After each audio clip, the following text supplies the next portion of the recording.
Hi, and welcome back to the Dead Chicken Cooking Channel. Today I'm going to make some more chocolate chip cookies, but they're totally different than any others that I've ever made before.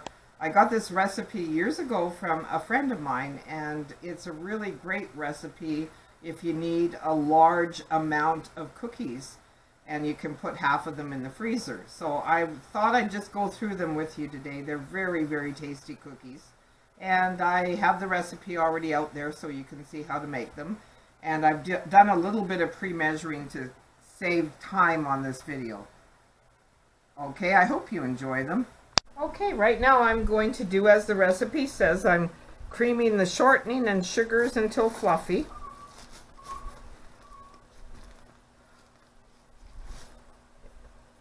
It calls for 1.5 cups of brown sugar and 1.5 cups of white sugar. It seems like a lot, but this recipe makes well over 100 cookies, so that's not really that bad when you consider it. Now my white sugar, that was the brown.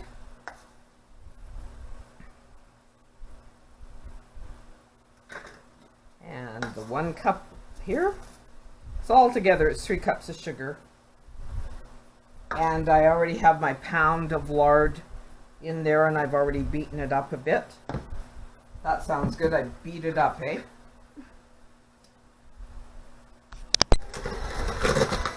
Just mixing together the ingredients here. Now the recipe says to do this till it's fluffy. Now we've got all the lard, and we've got all the shortening here mixed in with the eggs and the vanilla, and now we're going to add the dry ingredients to it.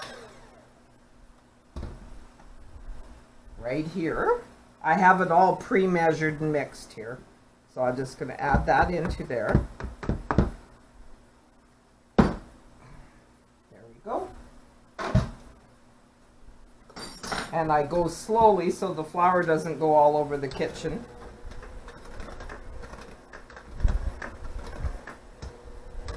You can speed it up as it gets mixed in.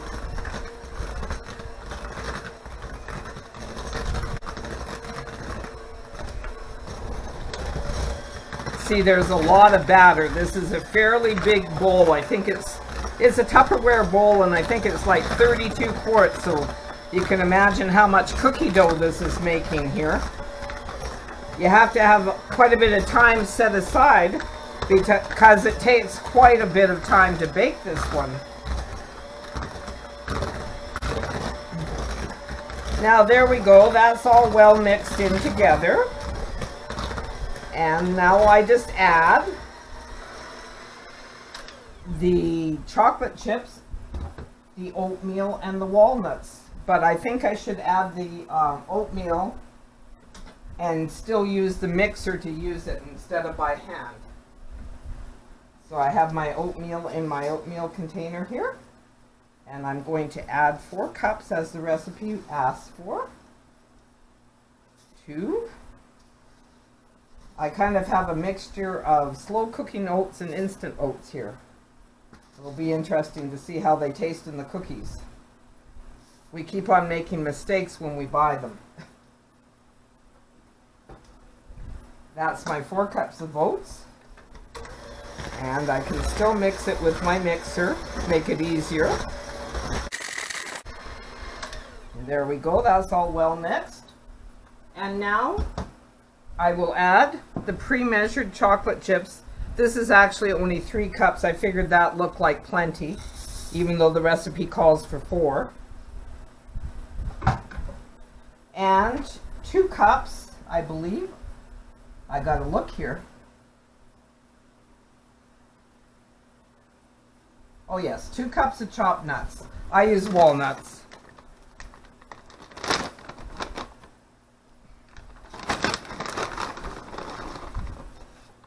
1 and 2.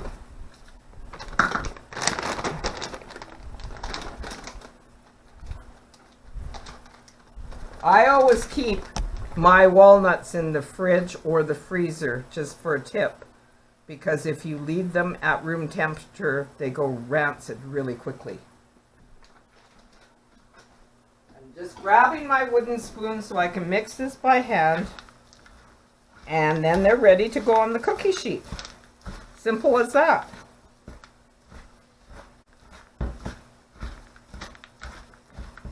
Doesn't that look yummy? Okay, so I'm going to be doing this next part. Grandma already did these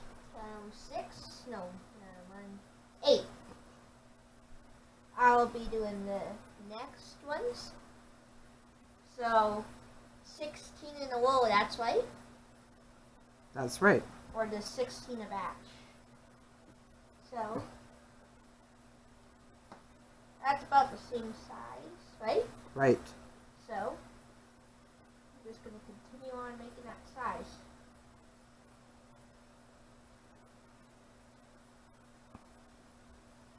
Make sure you keep the spacing even so that they can cook and not all run in together.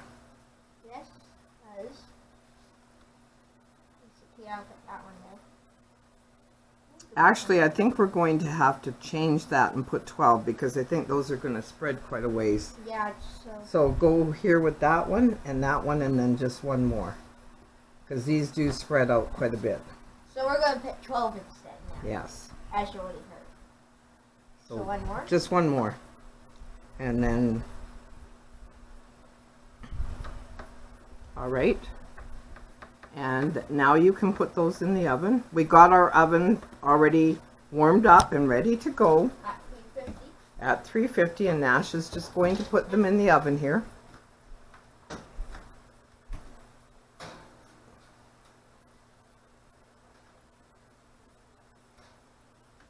And now they have to bake for about 8 minutes. So put the timer on for 8 minutes to start with, and we'll check them at 8 minutes. So 8, There we go. 8 minutes. So I hope you enjoyed. Thanks for watching. Please like and subscribe to help out our channel. And we're going to actually show the cookies when they're all baked at the end of this. Hi, we're back again. We have finished baking all our cookies. And as you can see, we get a lot of cookies from this one recipe. There was 105 altogether. Of course, some have already gone missing because people like them when they're warm around here. So anyways, yeah, it's very worthwhile to make. It did take quite a few hours though. I think maybe altogether it took me 2 hours to bake them. They're in for 10 minutes a shot, and you figure it out. But anyways, hope you enjoyed this. This has been fun making them. Thanks for watching, and don't forget to subscribe.